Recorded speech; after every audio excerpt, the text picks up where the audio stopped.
Salut toute l'église ce soir dans le nom du Seigneur Jésus-Christ. Magharibi ya leo nalamkia kanisa yote mujina Bwana Yesu Kristo.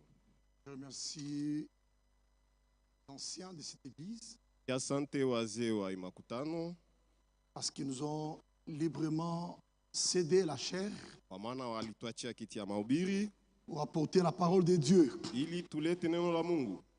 Ce qui nous a réunis en ces lieux, c'est la parole de vérité. Haifai yenye tukusanisha ni neno ya kweli. Bien-aimés frères et sœurs, Wapendwa ndugu dada, aujourd'hui sur la terre, ce que nous, l'église, nous possédons de plus précieux, c'est la parole de Dieu. leo hapa dunia ile tuko nayo ya bei sana sisi kanisa ni neno la Mungu. C'est quelque chose que le monde n'a pas. Ni kintu kile dunia haina nacho. Et le monde ne nous l'offrira jamais. Na dunia haiwezi siku hata moja Et kutupatia laissez-moi vous hayo. dire que tout ce qu'il y a sur la terre passera, mais la parole de Dieu demeure éternellement. Yote kwa dunia itapita, neno la Mungu inadumu milele. Je suis très heureux de vous revoir Niko na furaha kwa kuwaona après 4 ans. kisha miaka 4. Généralement, je viens ici après 4 ans. Mimi nakujaka hapa kisha miaka 4. Et cette fois-ci, je n'étais pas venu pour le Katanga ici. Na hapa shikukuye njuu ya kuhubiri mkatanga. J'étais venu pour la Zambie. Nilikuya mkuhubiri ku Zambia. On m'avait invité par les frères de la Zambie pour la prédication. Nitumiaka aliko kwa ndugu wa ku Zambia ili nikahubiri kule. Mais comme la porte d'entrée et de sortie, c'est par ici, Na sasa vile tunapitiaka hapa njuu ya kuingia mu je ne Zambia. pouvais pas passer sans vous saluer. Huwezi kupita bila kuwasalimu. Et pour nous les prédicateurs, la meilleure façon de saluer, c'est avec les Écritures. Na kwetu wahubiri tunalamukianaka na maandiko. Alors sans plus tarder, je vais vous inviter à vous lever. Bila ugawe atawalika mpate kusimama. Nous allons lire la parole de Dieu Nasoma neno la Mungu dans Psaume 50, verset 1, et puis le verset 4 à 5. Muzaburi 50 mstari wa kwanza kisha na mstari wa 4 na wa 5. Psaume 50, Zaburi 50 verset 1, mstari wa kwanza le verset 4 à 5. na kisha tutasoma mstari wa 4 na wa 5. Dieu, l'Éternel parle Mungu wa milele anasema et convoque la terre na analika dunia depuis le soleil levant jusqu'au soleil couchant. toka kwa asubuhi mpaka kwa magharibi. Verset 4. Mstari wa 4. Il crie vers les cieux en haut Analalamika toka mbingu kule juu, et vers la terre pour juger son peuple. analalamikia hapa dunia kwa watu ili apate kuwasambisha. Rassemblez-moi mes fidèles Nikusanishie waamini wangu qui ont fait alliance avec moi par le sacrifice. wale walifanya pamoja na mimi agano kwa njia ya sadaka. Gloire, gloire.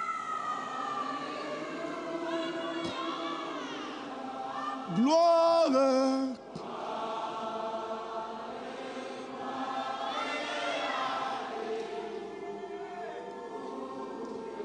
Gloire.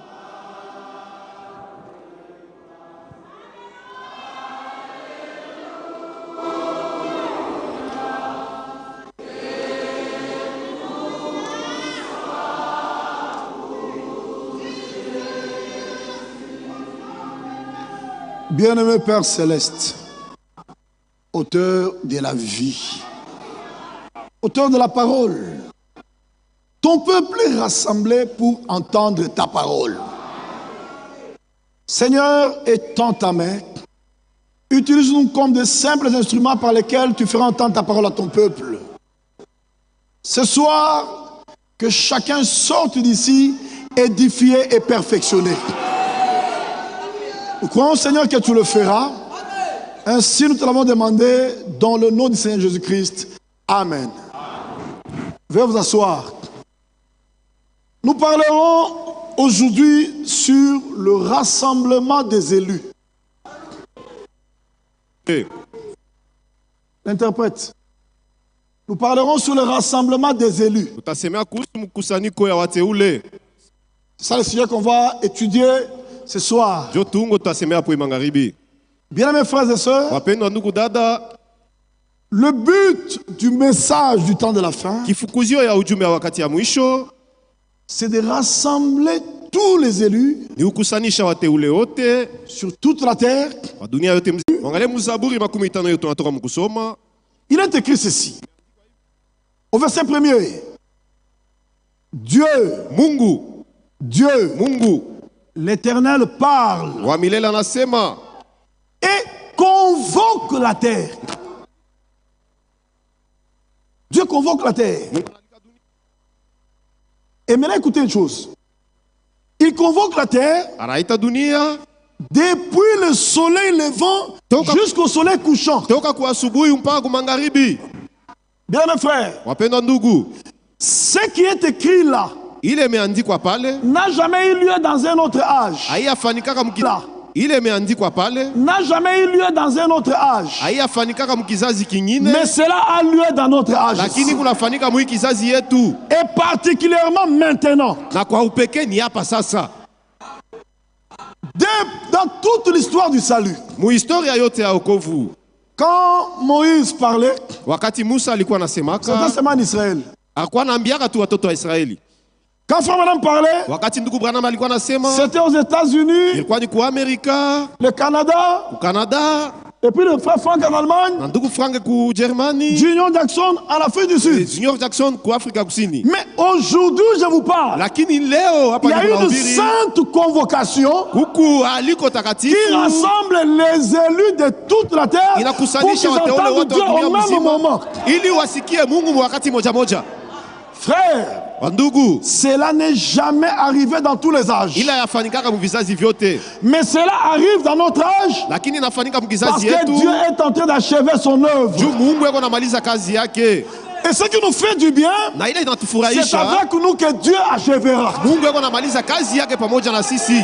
Frère, Ndugu, nous sommes la génération tuku kizazi qui verra Jésus revenir comme ça. kile kitaona Yesu yako narudi De la même manière namna moja moja. qu'Enoch, Enoch le 7e depuis Adam, ule wa saba kwanzia est Adamu monté au ciel vivant, alipanda kumbingu mzima mwenye sans kwa passer hai par la mort. bila kufa. L'épouse du 7e âge Bibi harusi wa kizazi ya montera saba vivante au ciel sans passer par la mort. atapanda mzima kumbingu, Et cette épouse-là, c'est nous. na ule bibi harusi ni shishi. Mais laissez-moi vous dire une chose. Lakini munisikie niambie kitu Nous kimoja, ne monterons pas de façon désordonnée. hatutapanda mfujo. Ce sera une épouse rassemblée Itakuwa ni bibi qui harusi montera au mwenye ciel. kusanisha fasi moja ndio atapanda kumbingu. Remarquez une chose, frère. Angalia kitu kimoja wa ndugu, On dit l'Éternel parle anasema wa milele, anasema et convoque la terre na anaalika dunia depuis le soleil levant tokea kwa asubuhi jusqu'au soleil couchant. mpaka kumagharibi. Ça, Ile ça n'a pas eu lieu du temps où Frère Branham était sur la terre. haikufanike mwile wakati ndugu Branham alikuwa mzima pa Mais dunia, ceci lakini hii a lieu andiko maintenant iko natimizika au sasa travers du ministère que Kupitia Dieu a huduma donné aux serviteurs fidèles et prudents. ya ile Mungu alipatia kwa ule mtumishi mwerevu na En mwalamushi, collaboration avec les domestiques de sa maison. pamoja na bale batendakazi mwile nyumba. C'est la vérité. Ni kweli. Le 28 décembre 1982, Au 28 décembre 1982, à 4h13 minutes, ma 4h13 minutes, le Dieu du ciel, Mungu akumbingu, c'est Dieu-là qui a parlé à Abraham ule Mungu alitaka Abraham par voix audible. kupitia sauti ya C'est Dieu qui a kusikilika. parlé à Moïse par voix Ule audible. Mungu akasemezana na Musa kupitia C'est sauti ya même Dieu kusikilika. dans notre temps. Ule Mungu mwi Il a parlé d'abord à Abraham par voix audible. alisema kwanza Abraham kwa Et il sauti a ya parlé à kusikilika. Franck par voix Alisema audible. pia na Frank kwa sauti ya kusikilika. Frère, Ndugu, quand nous vous disons ces choses, wakati tunamiambia hii ce n'est maneno pas pour faire de vous des branhamistes haina ou ndio des tumifanye frankistes. muwe bakufuata Mais Branham wala nous voulons bakufuata seulement vous Frank, montrer où se trouve Dieu. lakini tunapenda kuwaonesha ni ng'ambo kani kwenye kuwa Mungu. Dieu a dit dans sa parole, Mungu alisema neno lake dans Jean chapitre 12, verset Yohane 26. 12 mstari wa 26. Jean 12, verset 26. Yohane 12 mstari wa Il est écrit 26. là-bas, Imeandikwa, si quelqu'un me sert, kama mtu anapenda kunitumikia Qu'il wala me nitumikia, suive. anifate. et là où je suis, Na pale niko, là sera mon ndio serviteur. pale patakuwa mtumishi wangu. C'est-à-dire aujourd'hui, Manake leo, si tu veux trouver Dieu, kama unapenda kumwona va Mungu, là où se trouve son serviteur. wende pale pale kwa mtumishi wake. Cette sorte de serviteurs-là, cette sorte de serviteurs-là, Wale wanatoka kwa ile utumishi ce sont des serviteurs ni batumishi qui reçoivent un mandat par voix audible. benye kupokea kazi kutokea sauti ya kusikilika kutoka kwa Mungu. Ces serviteurs-là, à Lubumbashi, il n'y en a pas. Bale watumishi kulumbasha bana. Même à Kinshasa, il n'y en a pas. Ata Kinshasa na kole mutumishi. Sur toute la terre. Ba dunia mzima. Aujourd'hui, leo il n'y a qu'un seul qui est ce serviteur là-bas. Ni moya tu ndio mutumishi mwaminifu. C'est le serviteur fidèle et prudent. Ni mutumishi mwaminifu na mwerevu. Que Dieu a établi. Ule Mungu aliweka. Selon Matthieu 24, 45 à 47. Kwa njia ya Mateo 17. Et Dieu dit.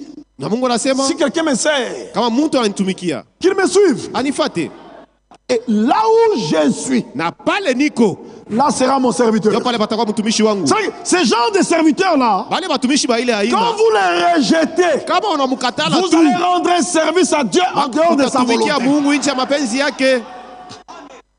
C'est la vérité.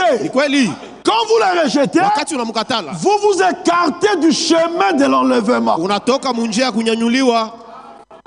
Parce que ce genre de ministères font l'œuvre de Dieu en leur temps. Et tous ceux qui croient ces ministères et qui suivent les instructions de Dieu par ces ministères, ils servent Dieu dans sa volonté. C'est la vérité, frère. Le 28 décembre 1982. 28 décembre 1982. À 4h13 minutes. À 4h13 minutes. C'est Dieu là d'Abraham. C'est Dieu là de Moïse. C'est Dieu là de Jean-Baptiste. C'est Dieu là de Paul. C'est Dieu là de Branham.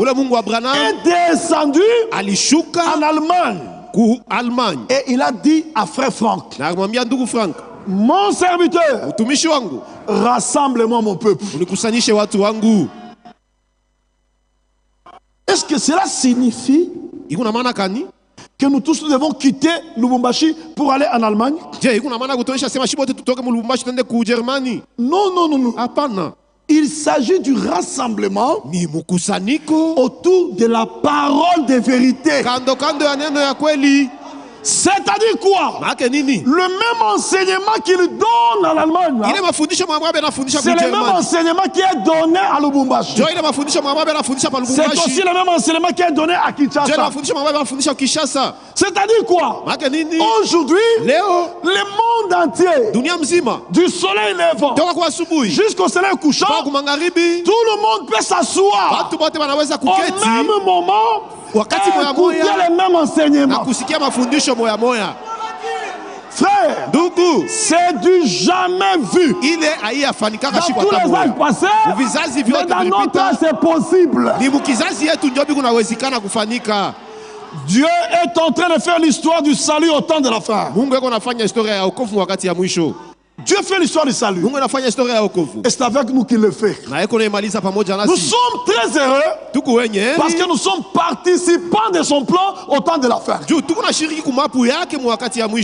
Et c'est avec nous que Dieu achèvera. C'est vrai. Dieu avait conclu une alliance avec le peuple de l'Ancien Testament. Et c'est aussi ce qu'il fait avec l'Église du Nouveau Testament. Nous sommes le peuple de l'Alliance.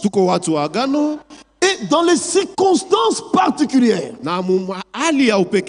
Dieu appela toujours son peuple au rassemblement.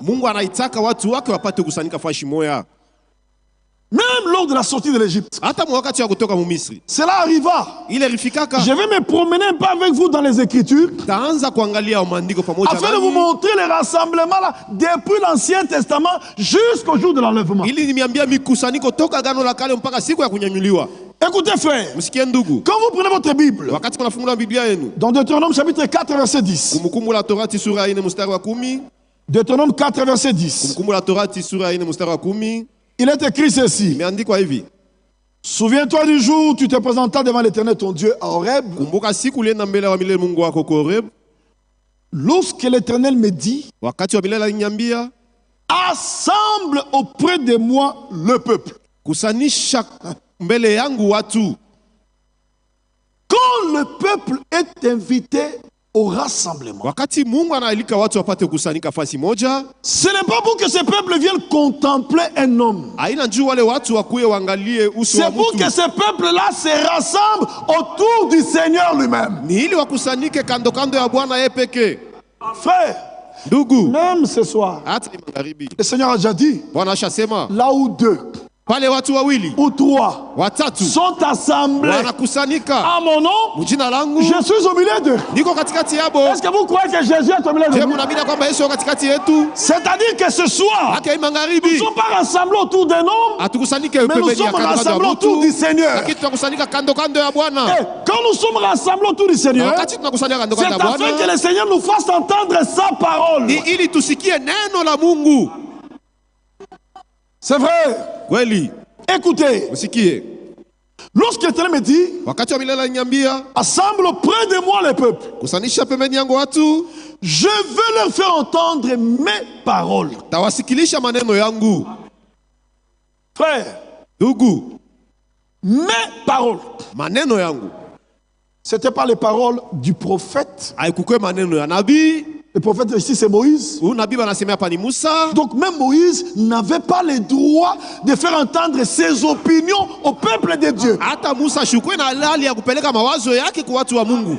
Écoutez-moi ce soir. Unisikie magharibi, Vous êtes le peuple de Dieu. uko watu wa Mungu. La parole que nous vous prêchons, c'est la parole de Dieu. Hii neno tunawahubiri ni neno la Mungu. L'esprit que vous recevez, c'est l'esprit de Dieu. Ile roho Mungu unapokea ni roho wa Mungu. Les promesses que vous croyez, ce sont les promesses de Dieu. Ile malako mnaamini ni malako ya Mungu. Même le ciel où nous allons, c'est le ciel de Hata ile Dieu. mbingu tu kunaendako ni mbingu ya Mungu.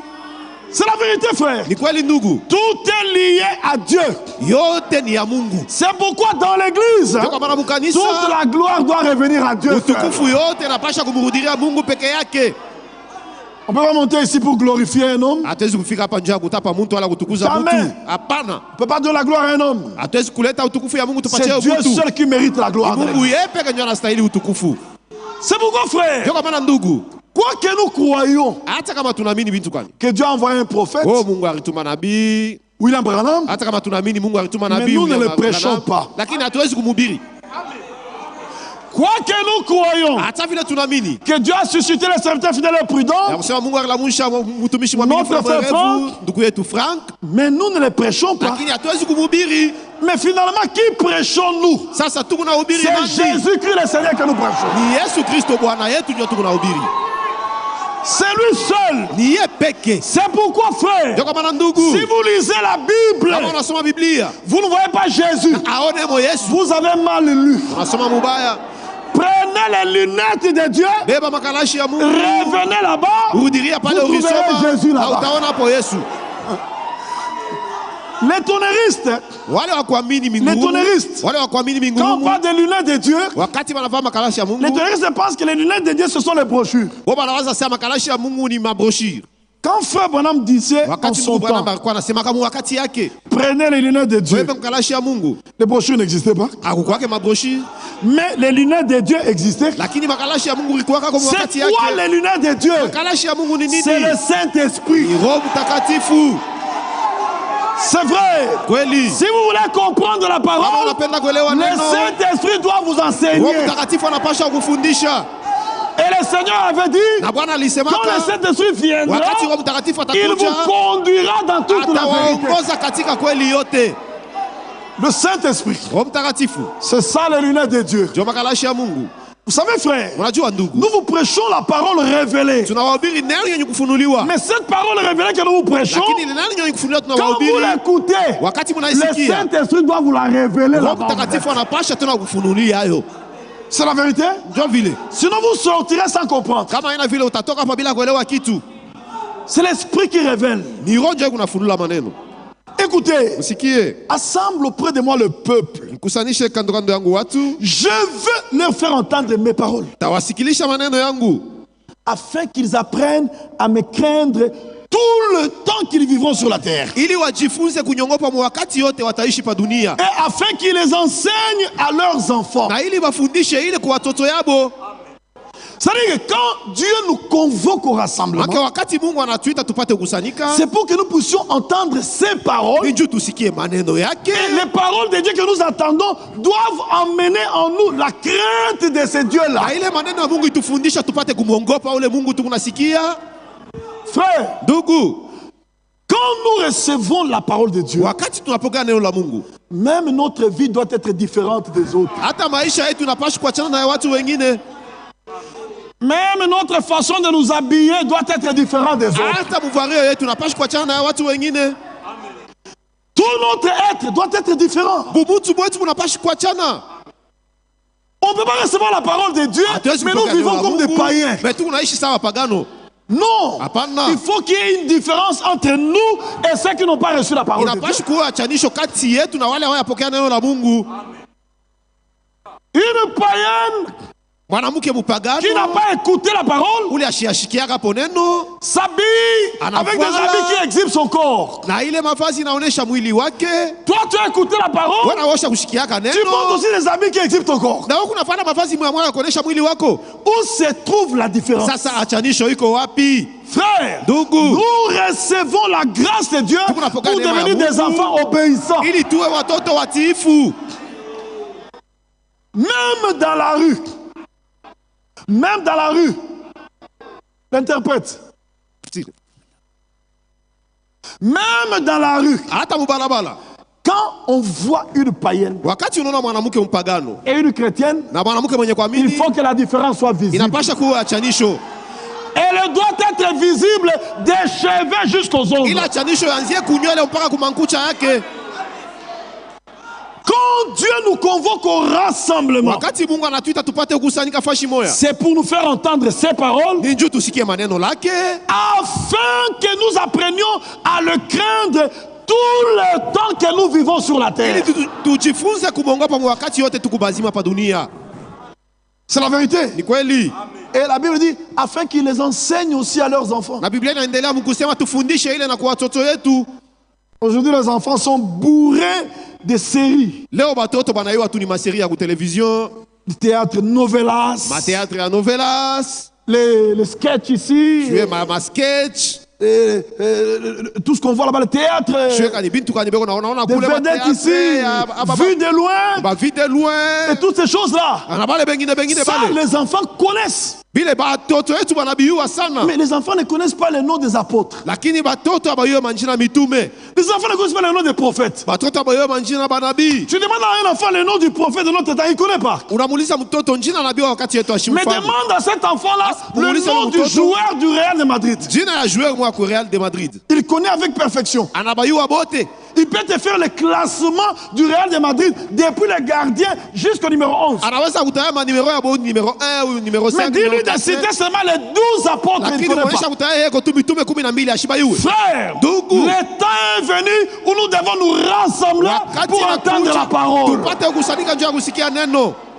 Il faut que la parole de Dieu habite en vous abondamment. Inapasha neno ya Mungu iketi ndani yetu kwa utele. S'il y a un temps Kama kuku wakati. où nous devons être dans la présence de Dieu pour écouter la parole, c'est maintenant. Ile Frère. tunapasha kwa uwepo wa Mungu njoo ya kusikia neno ni leo. Nous sommes arrivés à la porte de l'enlèvement. Tunafika karibu na kunyanyuliwa. Et avant l'enlèvement, Na mbele ya kunyanyuliwa, Dieu viendra manifester une épouse parole. Mungu atakuwa kuonesha bibi harusi neno. C'est la raison pour laquelle maintenant, Sio kwa maana leo Dieu est en train d'abonder cette église, cette épouse de la parole. Mungu yuko analeta kwa wingi sana neno ukanisa bibi harusi. Fait, c'était quelque chose qu'on ne pouvait pas imaginer à l'époque. Ni mambo hatukuwa na waziaka zamani. Mais aujourd'hui, la parole est là. Lakini leo neno tuko nayo kwa utele. Vous écoutez le frère Franck mercredi, samedi, dimanche. Unasikia ndugu Frank Vous mercredi, écoutez samedi, ici. dimanche. Unasikia Maintenant, c'est hapa. mercredi, jeudi, Mercredi, jeudi, dimanche. dimanche. Vous écoutez chez nous, Unasikia lundi, kwetu mercredi, lundi, vendredi, dimanche. dimanche. Donc, toute la semaine, vous trouverez une église où la yote. parole est prêchée en ligne. Kuko flash ku internet utafuata kanisa flash beko na ubiri neno. C'est temps-là Ile wakati que tu veux perdre pour regarder les films ile et unapenda autre kupotesha chose kuangalia sur mafilamu la na vitu prédication de vingine, la sifuata parole. kwa mahubiri. Bien mes frères et sœurs, Wapendwa ndugu dada, Moïse, Musa, après la sortie de l'Égypte, kisha kutoka mu Misri, il convoqua le peuple akaita watu au rassemblement. wapate kukusanyika. Dieu lui dit, Mungu akamwambia, assemble auprès de moi le peuple. nikusanyishe kando kando yangu watu. Je vais leur faire entendre mes paroles, Mimi napenda wapate kusikia maneno langu, afin qu'ils apprennent à me craindre tout le temps qu'ils vivront sur la terre, ili wajifunze kunyongopa wakati wote watakuwa hai pa et dunia, afin qu'ils les enseignent à leurs enfants. na bafundishe ile na kwa watoto yabo. C'est-à-dire que dans chaque foyer, les parents doivent se retrouver avec les enfants pour les enseigner, pour leur enseigner la parole de Dieu. Toi, tu te réunis avec les enfants pour critiquer d'autres sœurs. Quand tu te réunis avec tes enfants, c'est pour leur dire, vous avez suivi ce que Dieu a dit au tabernacle. Aujourd'hui, on nous a parlé du rassemblement. Le Saint-Esprit avait dit ceci. Pour que la parole puisse être inculquée à ces enfants là-bas. Nous devons aller dans l'enlèvement avec nos enfants. Ils ne doivent pas rester. Remarquez une chose, frère. Du temps de Moïse, Dieu convoqua le rassemblement. Pourquoi? Pour faire entendre ses paroles à son peuple rassemblé. Du temps de Josué, si vous prenez Josué chapitre 3, verset 1 à 4. Josué 3, 1 à 4. Écoutez ce qu'il dit. Ici, c'était avant la traversée du Jourdain. Écoutez, Josué s'est enlevé de bon matin, parti de Sittim avec tous les enfants d'Israël. Ils arrivaient au Jourdain et là ils passèrent la nuit avant de traverser. Au bout de 3 jours, les officiers parcoururent les camps et donnèrent cet ordre au peuple. Lorsque vous verrez l'arche de l'alliance de l'Éternel votre Dieu portée par les sacrificateurs les Lévites, vous partirez du lieu où vous êtes et vous vous mettrez en marche après elle. Mais il y aura entre vous et elle une distance d'environ 2000 coudées. N'en approchez pas. Elle vous montrera le chemin que vous devez suivre. Car vous n'avez point encore passé par ce chemin. C'était quoi? C'était le moment de la traversée du Jourdain pour aller dans le pays promis. Et en ce moment-là, il y avait un homme que Dieu avait suscité. Cet homme-là, Dieu l'avait suscité pour continuer avec l'œuvre que Dieu avait commencée du temps de Moïse. Le ministère de Josué était la continuité de l'œuvre que Dieu avait commencée du temps de Moïse. Le ministère de Josué et de Moïse était lié. Moïse, Dieu l'avait utilisé pour appeler le peuple à sortir de l'Égypte. Et Josué, Dieu l'a utilisé pour faire entrer. Là, du temps de Moïse, c'était le premier exode. Aujourd'hui, nous vivons au 3e exode. Et ce que Dieu a fait en ce temps-là, Dieu l'a refait au temps de la fin. Remarquez Moïse. Il a fait sortir le peuple, mais il n'est pas entré. Il s'est arrêté quelque part. Là où Moïse s'est arrêté, c'est à partir de là que Josué a continué. La continuité ne se fait pas 10 ans, 20 ans ou 50 ans plus tard. La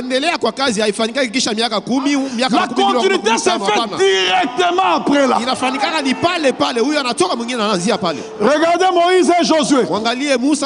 Moïse de son vivant était lié à Josué. Et Moïse savait que quand moi je partirai, Dieu continuera avec Josué. Et avant de partir, Moïse a imposé les mains à Josué. Frère, l'histoire s'est répétée au temps de la fin. Franck et Branham étaient liés du vivant de Branham. Et Branham savait que quand je partirai, l'homme qui continuera avec le message, c'est Franck. Et Branham a imposé les mains à Franck pour la continuité de cette œuvre. C'est la vérité, frère. Ni kweli ndugu. Quand cela a eu lieu, Na wakati ile mambo ilifanyika, Joseph Branham avait 10 ans. Joseph Branham alikuwa na miaka 10. Il portait encore la culotte. Alikuwa anavaa kaputua. Et il dépendait encore des commandements de sa mère. Na alikuwa kingariki chini ya mamlaka ya mama yake. Il connaissait rien des choses de Dieu. Alikuwa asiyajua kitu Mais l'œuvre de Dieu continuait déjà. Lakini kazi ya Mungu ilikuwa inaendelea. Et Joseph Branham est venu commencer la voie de Dieu en 1985. Na Joseph Branham alikuwa kwanza kazi ya Mungu, la voie de Dieu en 1985. Branham est mort en 65. Branham est mort en 1965. La voie de Dieu est venue en 85. La voie de Dieu est en De 1985. 65 à 85, où était le Dieu de Branham? Sasa ule Mungu wa Branham alikuwa wapi? Il était dans la tombe? Je alikuwa mkaburi? Non. Hapana. Branham était parti, mais le Dieu de Branham est resté avec lui. Pamoja nasi. Frère, Ndugu, directement après, Dieu a continué. kisha pale Mungu anaendelea na kazi. Et quand la voie de Dieu a commencé, plus de la moitié de la terre était déjà évangélisée. Kipande ya dunia alikuwa deja basha kuhubiri habari njema. Frère, Dieu fait l'histoire du salut au temps de la fin. Mungu yuko anafanya historia ya wokovu wakati ya mwisho. Il y a un autre qui est sorti à Kinshasa. Huyu mwingine anaanzia hapo Kinshasa Vers 2013 ici. en 2013 hapa. Auparavant, il ne croyait pas à la continuité.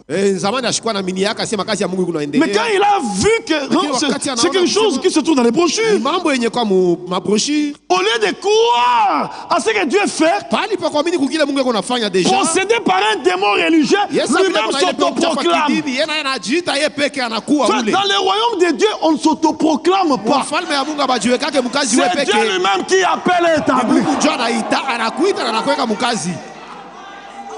C'est la vérité. Ni kweli. Vous ne lisez pas dans Matthieu 24, 45 Ja musomake mu Mathayo 12. quel est donc le serviteur fidèle et prudent que son maître a établi? Na mwaminifu ule shefu yake aliweka C'est mkazi. son maître qui a Ni établi. shefu yake ndio alimweka mkazi. Et c'est son maître qui lui a dit, j'ai été établi selon Matthieu 24, 45 Shefu à yake ndio 45. anamwambia mimi kuweka mkazi kufuatana na maandiko Mathayo 24 mstari wa 10. On ne s'autoproclame pas dans le royaume de Dieu, on ne s'autoproclame pas. Abajiwekake mkazi ya Mungu na kujitia Oh sabini non, na à kuya. partir d'aujourd'hui, c'est moi le successeur de Branham. Mimi ndio wakombola Branham. Ça n'engage que toi et tes enfants. Ile mambo inakwanga wewe na watoto Mais nous, yako. nous connaissons où se trouve Dieu. Lakini shito yako yenyewe kuku Mungu ni wapi? On ne se laissera pas emporter par quoi que ce soit. Ah, tutakufuata njoo unasema vile. Frère, Ndugu, aujourd'hui, Dieu ne convoque pas tout le monde. leo Mungu ashite batu bote hapana. Dieu convoque ses élus. Mungu yuko naita bateule bake. Dieu convoque ses fidèles Mungu yuko naita baamini bake. au rassemblement Ili wapate kukusanyika afin qu'ils entendent sa parole. juu basikie neno lake. Les autres s'en moqueront. Wale wengine watatuchekelea, Ce sont des contempteurs. ni bantu wa kutuangalia tu tokea mbali. C'est-à-dire qu'ils sont là en train de dénigrer ce qui se fait. Maana beko nachekelea ile mambo kunafanyika. Mais les élus Lakini bateule bo s'accrocheront à ce que Dieu fait en leur temps. batajikobeka kukile Mungu yuko nafanya mwakati yabo. Écoutez ce que Josué dit. Mushikie kile Yoshua anasema. Ce qu'il donne comme instruction. Il analeta sawa vile Et madibisho. Josué, Dieu a parlé à Josué Na Mungu alisema na Yoshua avant la traversée du Jourdain. mbele ya kuvuka Yordano. Dieu a donné des instructions à Josué. Na Mungu alileta madibisho kwa Yoshua. Et Josué a transmis ces instructions aux officiers. Na Yoshua na alileta ile madibisho anapeleka kwa wakuu wa Et watu. les officiers ont transmis les mêmes instructions au peuple. Na wale wakuu wa watu wakipeleka ile madibisho sasa kwa watu. Frère, Ndugu, l'histoire se répète. ile mambo ya zamani ndio itu tunaishi leo. Remarquez, Dieu parle à Josué. Angalia Mungu anasema na Yoshua. Josué parle aux officiers. Yoshua anasema na wakuu wa Les watu. officiers transmettent au peuple. Wakuu wa watu wanapeleka ile À maneno telle kwa watu. enseigne que même Josué, même les Yoshua, officiers, hata wale même wakuu wa le watu, peuple hata watu avaient wenyewe. les mêmes enseignements. Wote wangana mafundisho moya moya. Et dans ce temps présent, Na mwi wakati tu tunaishi leo. Dieu donne des instructions aux serviteurs fidèles et prudents. Mungu analeta madibisho ku mtumishi mwaminifu na mwerevu. Les serviteurs fidèles et prudents transmettent les instructions aux domestiques. Ule mtumishi mwerevu na mwaminifu anaipeleka kwa Les watendakazi katika domestiques nyumba ya Mungu. transmettent les mêmes instructions au peuple. Na watendakazi kwa nyumba ya Mungu wanapeleka kwa watu wa Mungu. Et vous savez pourquoi? Na mnajua njoo ya Pour nini? que nous parvenions tous à l'unité de la foi Ili shi wote tufike mumoja wa imani. et de la connaissance du Fils de Dieu. Na tufike mufahamu wa Frère, mwana wa c'est une Mungu. œuvre que Dieu est en train de faire au temps de la fin. Ni ile kazi Mungu anatimiza wakati ya mwisho, Mais beaucoup ne le savent pas. lakini bantu mingi abayui. Mais erreurs sont vos yeux parce qu'ils voient. Heri macho yenu njoo kunaona. Erreurs sont vos oreilles parce qu'elles entendent. Heri masikio yenu njoo kunasikia. Bénis soient vos cœurs parce qu'ils reçoivent. Ibarikiwe mioyo yenu njoo kunapokea. C'est la vérité. Ni kweli. Les autres ne comprennent rien. Wale batu bengine belewe. Mais Dieu est en train de faire une œuvre dans notre temps. Lakini Mungu yuko anamaliza kazi mwakati yetu. C'est la vérité. Ni kweli. Et maintenant écoutez les instructions de Josué. Usikio maadibisho ya Yoshua. Qu'il a transmis aux officiers. Ila alipeleka kwa watu. Que les officiers ont transmis au peuple. Kwa watu na alipeleka kwa watu. Malgré que la marche était là. Hata vile safari ilikuwa pale. Malgré que les sacrificateurs étaient devant. Hata vile wakuhani walikuwa kumbele. Mais le peuple. Lakini watu ne devait pas regarder Josué. Hawakupashi kumwangalia Yoshua. Le peuple ne devait pas regarder les officiers. Wala kuangalia wakuu wa watu. Le peuple ne devait même pas regarder les sacrificateurs. Wala kuangalia wakuhani. Mais le peuple devait regarder l'arche qui était là. Lakini walipashi kuangalia sanduku ya agano ilikuwa mbele yao. C'est-à-dire frère, maana yake ndugu, quand vous venez ici, wakati mnakuja hapa, n'ayez pas les yeux sur un frère. Ushangalie ndugu. Mais ayez les yeux sur la parole. Lakini mwangalie neno la Mungu. C'est vrai. Nous nous rassemblons autour de la parole de vérité. Donc l'arche était devant. Et Dieu dit clairement, cette arche là-bas vous montrera le chemin. Mes frères, qu'est-ce qui nous montre le chemin au temps de la fin? C'est le message du temps de la fin. C'est ce qui nous montre le chemin. Là, c'est la parole. Et la parole doit être devant. Et tout le peuple derrière. Écoutez-moi ce soir. Même si tu es PDG, mais la parole est au-dessus de toi.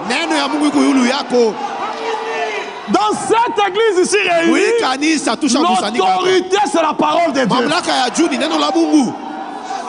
Bien aimé frère, même si tu es l'homme le plus riche de Lubumbashi, mais ici la parole est supérieure à toi. C'est la vérité. C'est-à-dire, dès que nous nous rassemblons là-bas, la parole devant, nous tous derrière, en train de suivre la parole. C'est pourquoi dans l'église ici, ce n'est pas moi je dis quoi, oh, qu'est-ce que tu penses, mais chez nous, que dit l'écriture à ce sujet? Frère, chez nous ici, la Bible est notre absolu. C'est la parole ou c'est rien. Ne suivez pas ces faux mouvements là. Oh, chez nous c'est Branham ou rien. C'est un faux mouvement. Chez nous c'est Branham ou rien. Nous ne prêchons pas Branham. Je vous dis la vérité. Nous ne prêchons pas Branham. Et il y a des prédicateurs qui se permettent de dire il faut ramener le frère Branham du haut de la chair. Non. Frère Branham a déjà quitté la chair depuis le 25 décembre 1965. Dieu l'a déjà enlevé de la chair. Frère Branham n'est plus à la chair. À la chair, c'est Jésus-Christ que nous prêchons. C'est la vérité. Nous témoignons de ce que Dieu a fait avec Frère Branham. Nous témoignons de ce que Dieu a fait avec Frère Franck. Je peux témoigner de ce que Dieu fait avec le frère Eugène. Je peux témoigner de ce que Dieu fait avec moi. Mais quand il s'agit de prêcher, nous prêchons seulement Jésus-Christ.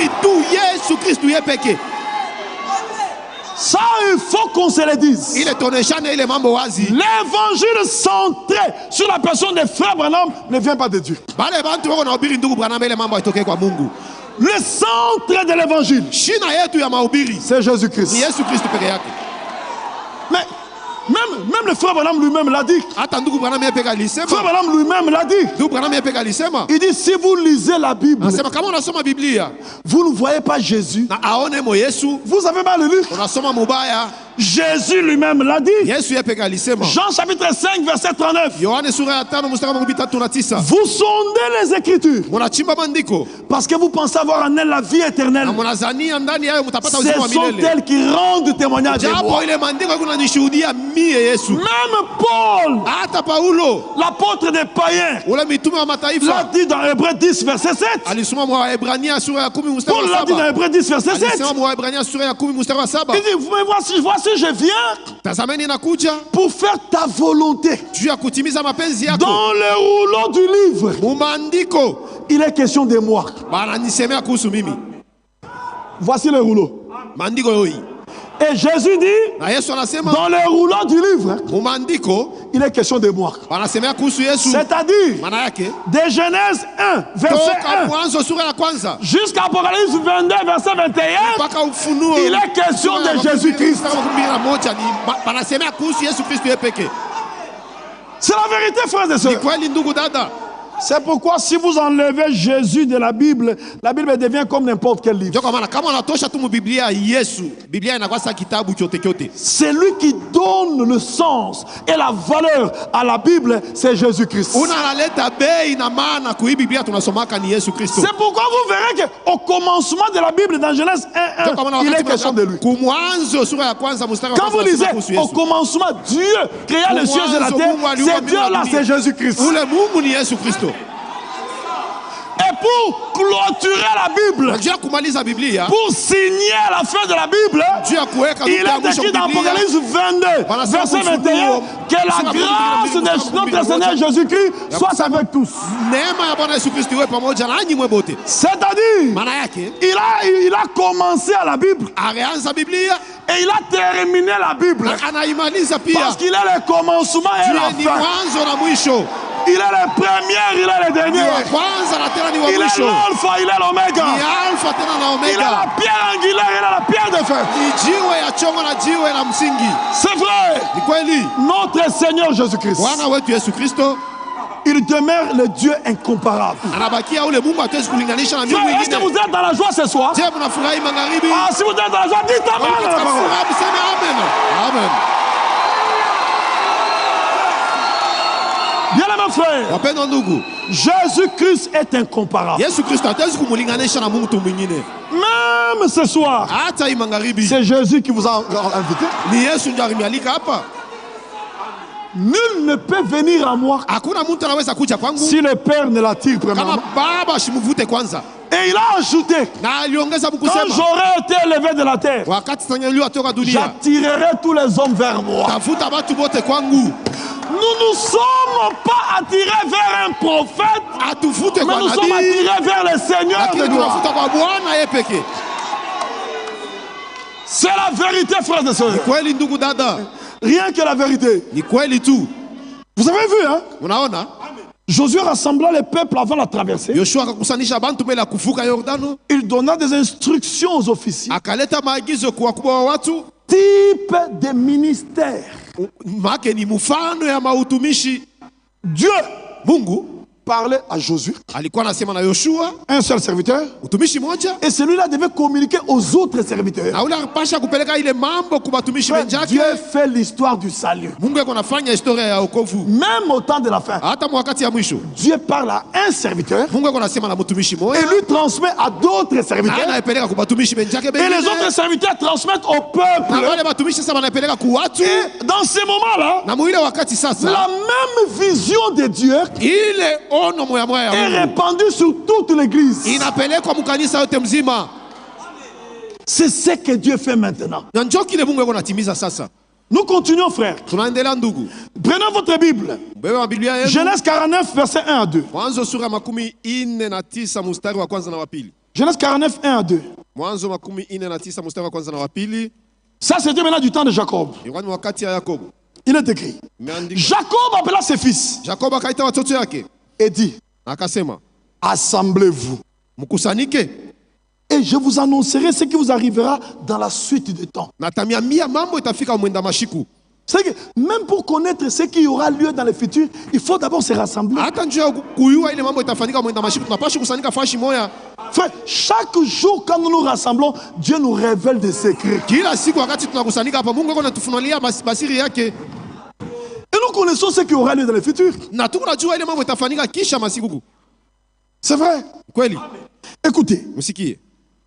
il dit, assemblez-vous Mkusanyike, et je vous annoncerai ce qui vous arrivera dans la suite des temps. amionesha mambo itafika masiku ya kumbele. Rassemblez-vous Mkusanyike et écoutez, na musikie fils de Jacob. wana wa Yakobo. Écoutez Israël, votre père. Musikie Israeli baba yenu. Frère, Ndugu, quand on se rassemble, wakati tunakusanyika, c'est pour écouter. ni njoo ya kusikia. Dans ce temps de la fin, l'écoute est très importante. Huyu wakati ya mwisho kusikia ni kwa mafaa sana. Beaucoup n'écoutent pas, Watu mingi abasikie. mais vous devez écouter. Lakini mnapasha kusikia. Parce que Dieu est en train de parler pour la préparation finale de son épouse. Juu Mungu yuko anasema kuhusu kujitayarisha kwa mwisho kwa bibi harusi wake. Et il faut écouter, frère. Na inapasha kusikia ndugu. L'écoute est très importante. Kusikia ni kwa mafaa sana. Il y a des prédicateurs là-bas Kwa wahubiri kule qui disent leo wanasema Branham, c'est le Dieu à écouter. jo Mungu leo tunapasha kushikia. Jésus-Christ, Yesu Kristo c'est le Dieu à ni adorer. Mungu tunapasha kuabudu. C'est quand il faut écouter, Maana kama inapasha kushikia, vous écoutez le Dieu qui est appelé Branham tumushikie ule Mungu Branham et vous venez adorer un autre Dieu appelé Jésus. na munakuya kuabudu Mungu mwingine ule banaita Yesu. Là, vous aurez combien de dieux en ce moment? Pale munakuwa na miungu ngapi mwile wakati? Frère, Haina mbili. Ndugu, il n'y a qu'un seul Mungu ni moya tu. à qui la voix a parlé Dieu des cieux. Ule toka yeye sauti fika Celui-ci toka est mon mbingu. fils bien-aimé, Huyu ni mwanangu mpendwa. en qui j'ai mis toute mon affection. Ndani yake naweka mapendo yangu yote. Écoutez-le. Mumusikie yeye. Écoutez-le, ce n'est pas une requête, c'est Mumusikie un yeye. ordre. Haina hitaji, ni agizo. C'est un impératif. Make ni agizo, ni shurti. C'est-à-dire ici, il y a un Dieu qu'on doit écouter, Kama c'est le Mungu Seigneur tunapasha kushikia Jésus-Christ. ni Bwana Yesu Kristo. C'est pourquoi vous verrez dans tous les âges, Ndio kwa maana mubizazi vyote, dans chaque âge, kizazi kyote, à partir d'Éphèse jusqu'à la Odyssée, toka Efeso mpaka Laodikia, il n'est pas écrit abandike ya que kusema celui qui a des oreilles ule mwenye kwa na masikio entende ce que les messagers disent. asikie kile mjumbe Mais il anasema. est écrit Lakini que imeandikwa celui qui a des ule oreilles mwenye kwa na masikio entende ce que l'Esprit asikie dit aux kile églises. roho kunasema kwa makanisa. Et 2 Corinthiens 3, verset 17. Wakorinto wa pili sura ya 3 mstari wa 2 17. Corinthiens 3, 17 dit: Wakorinto wa pili sura ya 3 mstari wa Or 17. le Seigneur, Japo Bwana c'est l'Esprit. ndiro. Et Kutosha là où kwa est Bwana l'Esprit ndiro. du Seigneur, Na pale peko kwa Mungu, là est la liberté. na peko huru. Donc l'Esprit qui parle aux églises là, Ile roho kunasema na makanisa c'est le Seigneur lui-même. ni Bwana yeye mwenyewe kunasema. C'est pourquoi tout au long des Ndio âges, kwa maana kadiri ya bizazi vyote nous l'avons vu dans la vision de Patmos, tuko namuona mkisanga Patemo marchant au milieu de sept chandeliers eko d'or. anatembea katikati ya binara saba vya dhahabu. C'est-à-dire Maana yake d'Éphèse toka Efeso jusqu'à la Odyssée, mpaka Laodikia, c'est lui-même qui parle à ni son yeye église. peke ndio iko nasema na kanisa yake. C'est lui le révélateur de la parole. Yeye ndio iko nafununa neno lake mbizazi. Frère, Ndugu, le prophète n'a pas révélé la parole. nabii ashikufunule neno. C'est Jésus qui nous a révélé la Ni Yesu parole. ndio alitufunulia neno. Amos 3, 7 est clair. Amos 3 mstari wa 7 iko Amos wazi. chapitre 3, verset 7 est Amos clair. sura ya 3 mstari wa 7 iko wazi. Car le Seigneur, Bwana l'Éternel, wa milele ne fait rien afanyake kitu hata kimoja sans avoir révélé bila kufunula son yeye Bwana secret siri à ses yake serviteurs les prophètes. kwa batumishi yake manabii. Assemblée de Lubumbashi, Makutano ya Lubumbashi, qui révèle le secret. nani yako nafunula C'est masiri le ule wakati? prophète ou bien c'est le Je, Seigneur? ni nabii au ni Bwana C'est yeye le peke? Seigneur. Ni Bwana yeye Que peke. ce soit dans l'Ancien Iwe Testament mwagano la kale ou dans le Nouveau Testament, wala mwagano c'est jipya, toujours Dieu qui ni révèle la Mungu parole. ndiye yako nafunula neno lake. Un seul révélateur. Yeye peke ndiye yako nafunula. Même dans le Nouveau Testament, dans Matthieu 11, Hata 27. mwagano jipya mu Mathayo 11 Matthieu 11, 27. mstari wa On 7. dit, le Mstari wa Fils 17. le révèle à qui il veut. Mwana anaifunula kule anapenda kufunulia. Il le révèle à qui il veut. Eo anaifunula kwa wale Si vous allez anapenda même dans kufunulia. Galates 1 là-bas, Kama ina Galatia sura ya kwanza. Paul dit, Paulo anasema, l'évangile que je vous ai annoncé hii injili nawatangazia n'est pas de moi, haitokei kwangu, mais je ne l'ai reçu ni d'un homme, sikuipokea kwa mtu ni appris d'un homme, wala sikuifunza mais kwa par mtu, une révélation de lakini Jésus-Christ. kupitia ufunuo wa Yesu Kristo. Vous allez dans Apocalypse chapitre 1, verset 3. Ufunuo sura ya kwanza mstari wa 3. Révélation de Jésus-Christ Ufunuo wa Yesu Kristo. que Dieu lui a donné Ile Mungu pour alileta montrer à ses serviteurs juu ya kuonesha batumishi les yake choses qui doivent arriver. ile mambo inapasha kufika. Il n'y a qu'un seul révélateur, Ule wa kufunula bintu ni moja c'est tu, notre Seigneur ni Jésus-Christ. Bwana wetu Yesu Kristo. Maintenant, remarquez Jacob, Sasa mwangalia Yakobo, pour faire entendre les sentences à venir, les sentences prophétiques juu à venir aoneshe ile à ses mambo itafika enfants, unabii kwa watoto yake. Jacob les a d'abord convoqués au rassemblement. Yakobo aliwaalika kwanza apate kusanika, Il devait leur communiquer les sentences prophétiques de bénédiction. apasha kubonesha maunabii kuhusu mabaraka. pour le temps à venir. Mwile mambo yanapasha kufika Mais wakati masiku avant de mbele. leur communiquer, d'abord le rassemblement. Mbele ya kubonesha ile mambo yote bakapasha mbele kusanyika fashi moya. Frère, même nous ici, Hata sisi hapa Dieu nous convoque d'abord à nous Mungu rassembler anatuita kwanza tupate avant de nous kusanyika. communiquer les sentences prophétiques. Mbele ya kutuonesha maunabii ile itakuya kumbele. C'est ici que nous écoutons la parole prophétique. Ni hapa ndio tunasikia neno ya unabii. C'est à partir d'ici que Dieu nous bénit. Nitokea hapa hii fasi ndio Mungu anatubariki. Frère, la parole que vous entendez ici, Hii neno Mungu anasikia si hapa. vous la croyez Kama et mnayamini, vous lui obéissez, vous êtes un peuple béni pour kwa l'éternité. bantu wenye kubarikiwa. C'est la vérité, frère. Ni kweli ndugu. Du temps de Joseph, Wakati ya Yusufu. du temps de Joseph, Wakati ya Yusufu, pour que le peuple reçoive la nourriture, juu ya bantu wapate kupokea chakula, il devait se rassembler autour de Joseph et des commissaires. bakapasha kukusanyika kando kando ya Yusufu na bale bakuangalia batu. C'est vrai. Kweli. Si vous lisez Genèse 41, verset 34, Anasoma Mwanzo sura ya 11. Joseph avait dit à Pharaon, Joseph akabonesha Farao, établis des commissaires sur le peuple, weka bangalizi katikati ya watu afin que eux s'occupent de leur distribuer la nourriture. ili bao banje ukabula chakula. C'est pourquoi Ndio kwa maana vous verrez que mtaona il y kwamba avait un Joseph kulikuwa Yusufu moja et plusieurs commissaires na bangalizi wa batu bamingi et le peuple. na kisha watu Celui qui entrait dans les magasins wala alikuwa anaingia mu magazin pour prendre de la nourriture, juu ya kubeba chakula, c'était Joseph. ilikuwa ni Yusufu. Joseph prenait la nourriture, Anaibeba ile il chakula, distribuait aux commissaires anaikabula kuangalizia et le watu. commissaire prenait la même Na nourriture. waangalizi wa watu wanabeba ile chakula Il kwa donnait Yusufu au awapatia. peuple. Anaanza kuikabula kwa watu À sasa. telle enseigne que Mkipimo wa kusema et Joseph na Yusufu et les commissaires na waangalizi wa watu et le peuple na watu wenyewe tous mangeaient la même wote nourriture. walikuwa nakula chakula moja. Frère, Ndugu, l'histoire se répète au temps de la ile fin. mambo ndio kunafanyika na leo wakati ya Dieu mwisho. fait l'histoire du salut. Mungu anamaliza Dieu historia. aussi a suscité dans ce temps un homme comme Joseph. Naye pia alilamusha mwi wakati ya mwisho mtu sawa vile Yusufu. Il a reçu les bandes, les cassettes de 58 à 65 pendant 7 ans. Comme Joseph aussi avait emmagasiné pendant 7 ans. Naye pia Yusufu aliweka chakula kadiri ya miaka 7 De 58 à 65. toka 58 mpaka 65. 7 ans. Miaka 7 Franck recevait la nourriture. Frank alikuwa anapokea chakula. De 58 à 65. Toka 1958 Et il a mpaka 1965. emmagasiné. Aliweka akiba Quand chakula. Branham est parti, Wakati Branham alikufa, le temps de la famine est arrivé. wakati ya njaa inakuya, Il est sorti alitoka pour distribuer la juu nourriture, ya kukabula chakula, mais en collaboration avec les commissaires. lakini pamoja na uangalizi wa watu, En collaboration avec les commissaires. pamoja na uangalizi wa watu.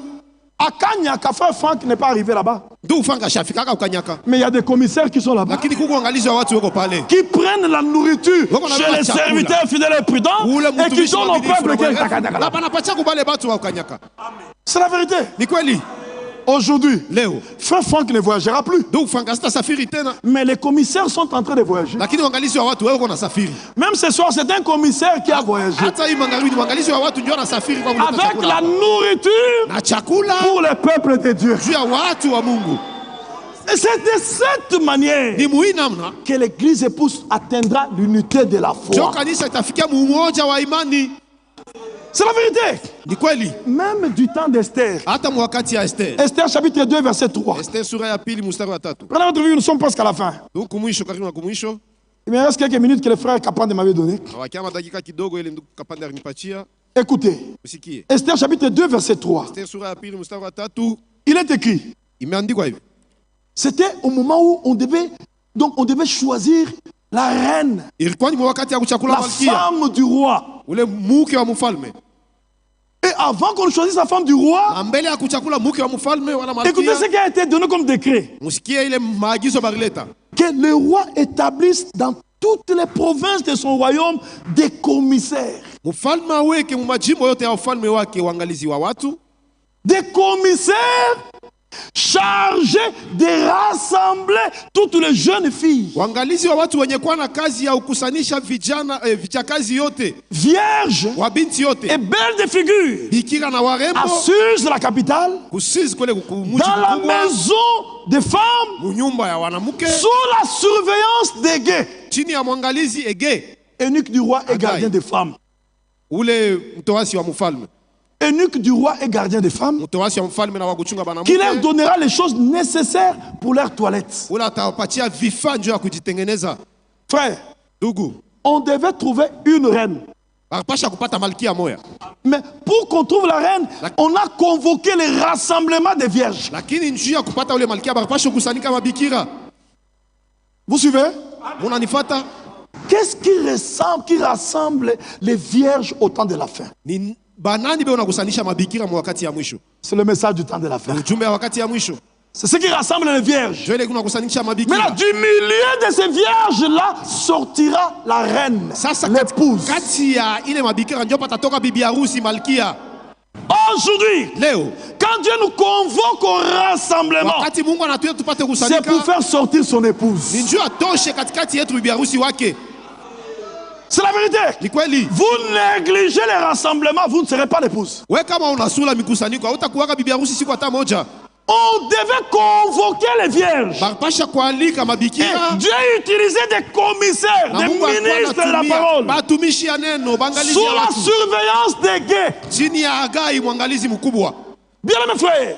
Wandugu. Et les commissaires devaient rassembler les vierges, Na wale waangalizi wa watu wakapasha kusanyika afin mabikira. que du milieu des vierges là, Ili katikati ya mabikira que la reine Esther puisse sortir. watoshe po malkia Esther. Et je vous dis au temps de la fin, Nawaambia mwi wakati ya mwisho l'épouse sortira de l'église. bibi harusi atatoka mkanisa. Mais Lakini toutes les vierges sont appelées au rassemblement, babikira bote banabaita wapate kusanyika fashi afin que moya. l'épouse puisse sortir de là. Ili katikati yabo patoka bibi harusi. Tel que nous nous rassemblons ici, Hivi tunakusanyika hapa. l'épouse sortira d'ici. Bibi harusi atatoka ni hapa. Il y a des frères et des sœurs qui iront au ciel vivant comme Huko ça. banduku na badada bataenda ai kumbingu hapa. C'est la vérité, frère. Ni kweli ndugu. Dieu le fera. Mungu ataitimiza. Même du temps de Néhémie. Hata mwakati ya Nehemi. Notez, Mwandike. Néhémie chapitre 8, verset 1 Nehemi à sura 6. 8 mstari wa kwanza mpaka wa 6. Il y a eu aussi un rassemblement. Kwa mkusanyiko pia. Dans Néhémie 8. Nehemia Vous verrez qu'au verset 1er, mstari wa kwanza. Néhémie 8, Nehemia sura 8 au verset 1er, mstari wa kwanza. on dit, alors tout le peuple Alafu watu wote s'assembla comme un seul homme wakusanyika sawa vile mtu mmoja sur la place qui est devant la porte des eaux. pa ile fasi yenye kwa mbele ya mlango ya maji. Il dit à Esdras le scribe Wakamwambia Esdras mwandishi, d'apporter le livre de la loi de Moïse prescrite par l'Éternel à Israël. leta ile kitabu ya sheria ya Musa ile wa milele arandikia Israeli. Maintenant écoutez le verset 5. Sasa musikie mstari wa 5. Esdras ouvrit le livre à la vue de tout le peuple, Esdras akafungua kitabu watu wote beko naona, car il était élevé au-dessus de tout le peuple. kwa maana alikuwa juu ya watu wote. Et lorsqu'il eut ouvert, tout le peuple se tint en place. Na wakati alifungua kitabu watu wote wakabaki hapa nafasi yabo. Du temps de Néhémie, Wakati ya Nehemi qui était un temps de reconstruction, ile ilikuwa ni wakati ya kujengulula vitu. Dieu Mungu avait suscité un scribe. akalamusha mwandishi moja, Et Dieu a élevé ce scribe-là, na Mungu akamunyanyua ule mwandishi afin que ce scribe lise la parole au peuple et que le peuple se rassemble pour dire Amen à la parole qu'il dit. ili asomee watu neno na watu waseme amina kuile neno walikuwa nawasomea kwa ule mwandishi. Est-ce que l'histoire ne se répète pas? Je, ile mambo mwamwa yaifanyike leo? N'est-ce pas qu'à la fin de chaque mois ici Je, kumwisho wa kila mwezi hapa et au début de chaque mois, na kumwanzo wa kila mwezi nous hapa sommes rassemblés tunakusanikaka et le scribe lit la parole mwandishi et anasema nous tous nous neno disons Amen à na la sisi wote parole. tunasema amina kuile neno. Frère, Ndugu, nous vivons au temps de la reconstruction. tuko naishi wakati ya Et kujengulula au vitu. temps de la reconstruction, il y avait un scribe que Dieu a élevé. Wakati ya kujengulula kwa mwandishi mmoja ule Mungu Même alinyanyua. aujourd'hui, Hata au leo temps de la reconstruction, wakati ya il y kujengulula a un vitu scribe que Dieu a élevé. mwandishi ule Mungu ananyanyua. L'histoire se répète. Mambo unafanyika Maintenant, pia. remarquez que ce scribe-là, Sasa mwangalie ule mwandishi avant de lire, mbele ya kusoma il a d'abord convoqué le peuple au rassemblement. akaandika kwanza watu wakusanyike fasi moja. C'est la même chose qui se fait. Jo, ile mambo unafanyika hata leo. Bien aimés frères et sœurs, Wapendwa ndugu dada, même le Seigneur lui-même hata Bwana yeye peke avait parlé du rassemblement. alisemea kuhusu Luc 13, kusanyiko. 34. Luka 13 mstari wa 34. Luc 13, 34. Luka 13 mstari wa 34. Il est écrit, Imeandikwa hivi: Jérusalem, Jérusalem, Yerusalema, Yerusalema, qui tue les prophètes mwenye kuua manabii et qui lapide ceux qui te sont envoyés. na unapika majiwe wale wenye walikutumia. Combien de fois Mara ngapi ai-je voulu rassembler tes enfants? nilipenda kusanisha watoto wako Comme il peut le rassembler sa couvert sous ses ailes, sawa vile kuku anakusanishaka watoto yake et mabao vous ne l'avez yake, pas voulu. lakini amukupendi. C'est-à-dire, la volonté de Dieu aujourd'hui, c'est le rassemblement de son peuple. Maana mapenzi ya Mungu leo ni kusanisha watu wake. Mais il y a des gens qui ne le veulent pas. lakini kuko watu hawapendi. On ne force personne. Hatukazishe mtu. Ceux qui sont des dieux Bale benye kwa Mungu se rassembleront sous la directive. watakusanyika fasi moja. Remarquez, Dieu n'a pas convoqué les païens au rassemblement. Andre Mungu ashikite wapagano Mungu. Il a dit, rassemblez-moi mes fidèles. Munikusanyishie kwangu Donc waamini les rassemblements ne concernent pas les païens. Maana ile mambo ya Andre Les wapagano rassemblements concernent les peuples rachetés. inaangalia wale watu wenye ukombolewa. Ce sont les gens qui sont déjà sauvés que Dieu convoque au Ni rassemblement. bale benye kuolewa ndio bale Mungu anaita wapate kusanyika fashi moja. Ce sont des gens qui ont déjà fait alliance avec Dieu que Dieu convoque au Ni bale rassemblement. watu washa kufanya agano na Mungu ndio bale Mungu Ce anapenda n'est wakusanyike pas un fashi moja. rassemblement d'incrédules. Haina watu wa C'est kutokuamini. un rassemblement des fidèles de Ni Dieu. baamini. Le rassemblement des élus. Ni benye kuteuliwa. Une autre écriture Andiko ingine par rapport à notre Seigneur Jésus-Christ. kuhusu Bwana wetu Yesu Kristo. Jean 11, 52. Yohana 11 mstari wa 10. Écoutez ce qui est dit. Msikie ile banasema. Jean 11, 52. Yohana 11:52. Et ce n'était pas pour la nation seulement. Haikuwa tu njuu ya taifa tu, C'était aussi ilikuwa pia afin de réunir en un seul corps Il- les enfants de Dieu dispersés. ili akusanishe mumwili moja watoto wa Mungu wenye kuzambalala. Jésus est mort pour rassembler ou réunir en un seul corps les enfants de Dieu dispersés. Yesu alikufa ndio apate kusanisha mumwili moja watoto wa Mungu wenye kuzambalala. C'est pourquoi le rassemblement est très important, frère. Ndio kwa maana kukusanyika ni kwa mafaa sana. Même les jours de la Pentecôte, c'est l'avant-dernière écriture. Hata siku ya Pente ndio andiko Même les jours de la Pentecôte. Hata siku ya Pente. Quand vous lisez Actes chapitre 2, verset 1, Wakati unasoma Matendo ya Mitume sura ya il pili est mstari écrit wa kwanza, le jour de la Pentecôte. siku ya Pentecote. Ils étaient tous ensemble dans le même lieu. Wote walikuwa wenye kusanika pa fasi moja. C'est-à-dire, Maana yake avant que la Pentecôte ne tombe, mbele ya ile Roho Mtakatifu kushuka, il y avait d'abord un rassemblement. bantu bakapasha mbele kusanika fashi moya.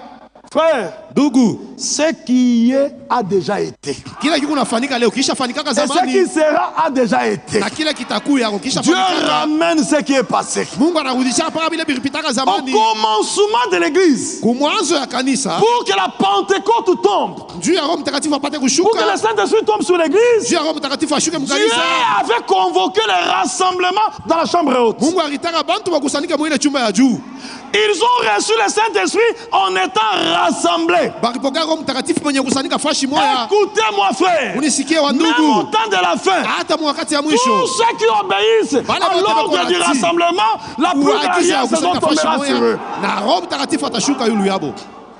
Dieu nous convoque au rassemblement Mungu anatuita tupate afin que kusanyika la pluie de la saison tombe sur nous. ili ile mvua yake ipate kushuka yulu Et yetu. elle tombera sur nous. Na kweli kweli itashuka yulu C'est yetu. dans très peu de temps. Bado kidogo hapa. Dieu répandra la pluie de la première et de la dernière saison ensemble. Mungu atamwanga mvua yake ya kwanza na ya mwisho. C'est-à-dire, Manake, dans ce temps de la fin, huyu wakati ya le mwisho peuple qui a été rassemblé wale bantu wakikusanyishwa recevra la puissance, la portion de la Pentecôte watapokea ile uwezo ya et Pentecoste la portion du temps de la fin. na uwezo wa wakati ya Nous mwisho, recevons une double mesure na tuko napokea ile vipimo de mara la mbili puissance qui est tombée le jour de la ya Pentecôte. ile uwezo ulifika kama Et siku en ya ce Pentecoste. moment-là, Na mwile wakati vous verrez de nouveau la différence mutaona achanisho tena entre celui qui sert Dieu et kati ya celui qui ule ne le sert pas. mtumikia Mungu na ule asimutumikie.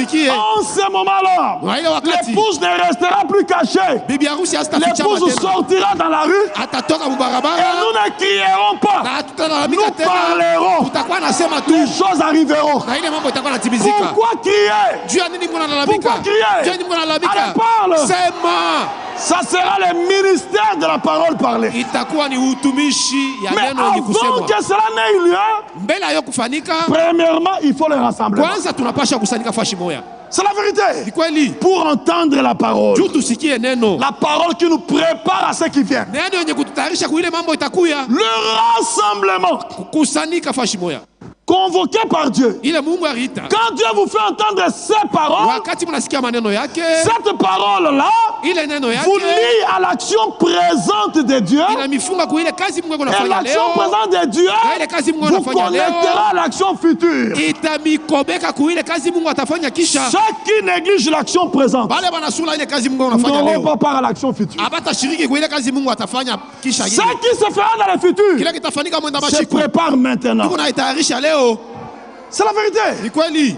Écoutez, frère. Unisikia wa ndugu. Dernière écriture. Ndiko ya mwisho.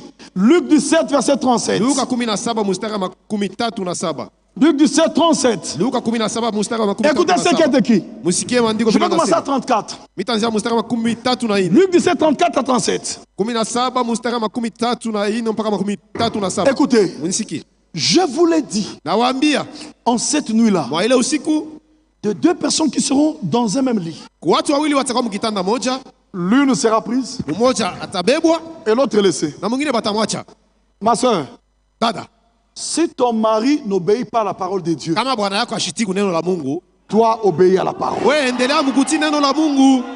Parce que le jour de l'enlèvement, Juu siku ya kunyanyuliwa, il y a des femmes qui partiront et les maris kuko resteront. babibi bataendaka na babwana batabakia.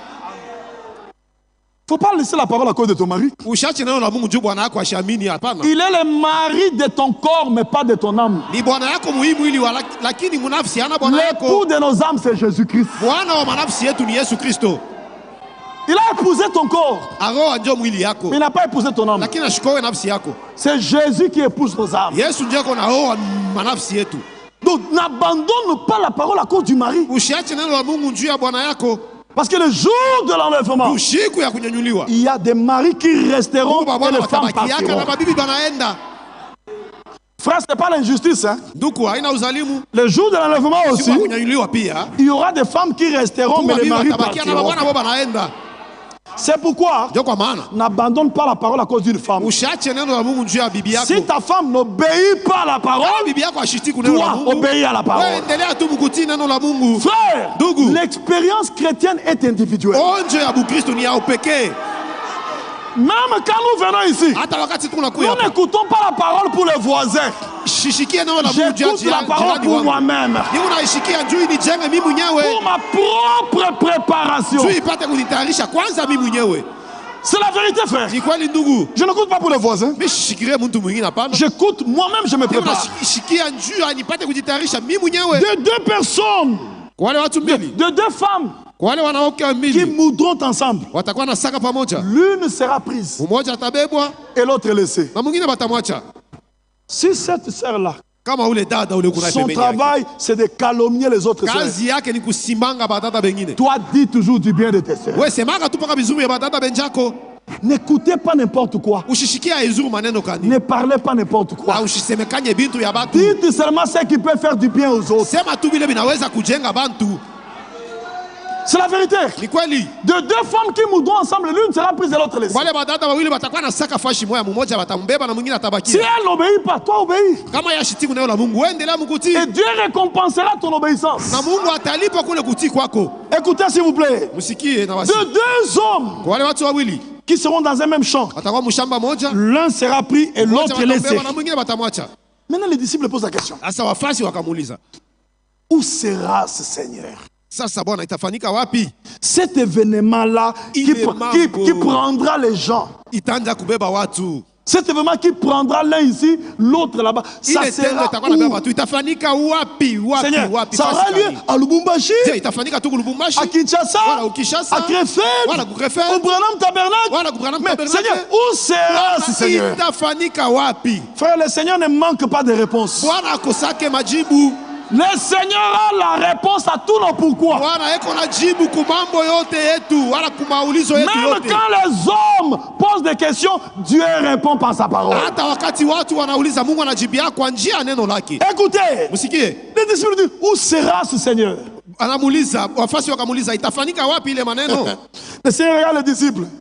Bwana anaangalia wafasi, Et il regarde les disciples. anaangalia wafasi, Il dit, où sera le corps? asa pale patakuwa mwili, Là pale s'assembleront les aigles. ndio patakusanyika mantai.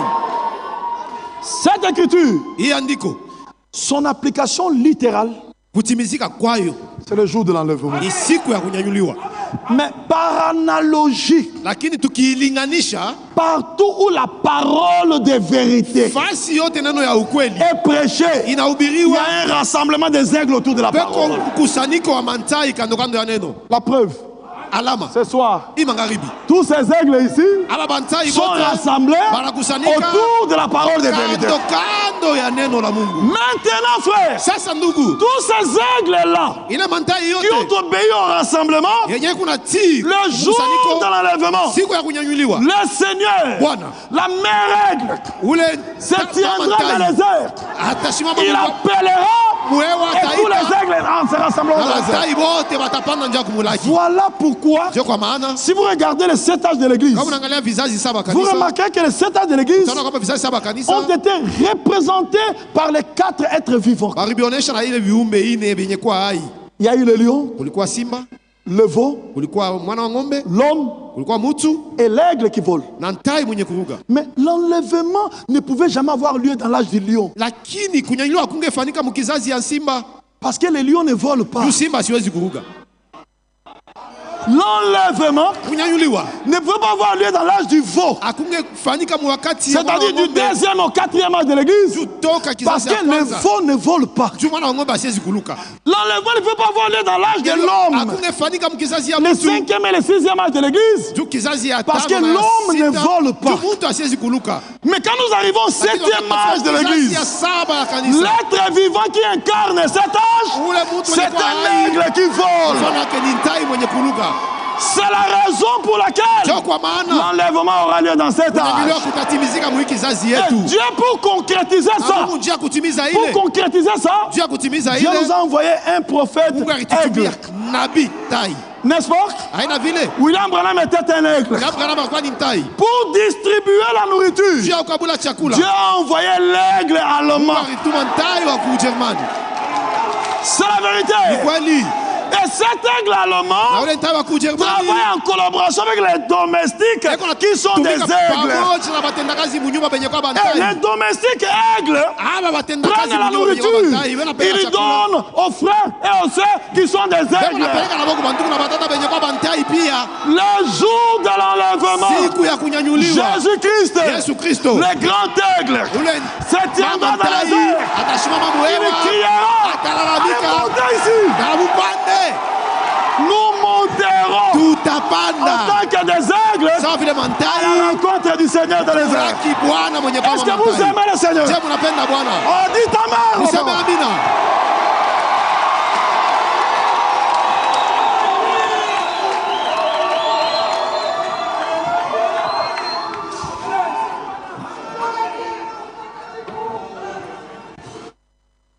Et brièvement, remercions le Seigneur.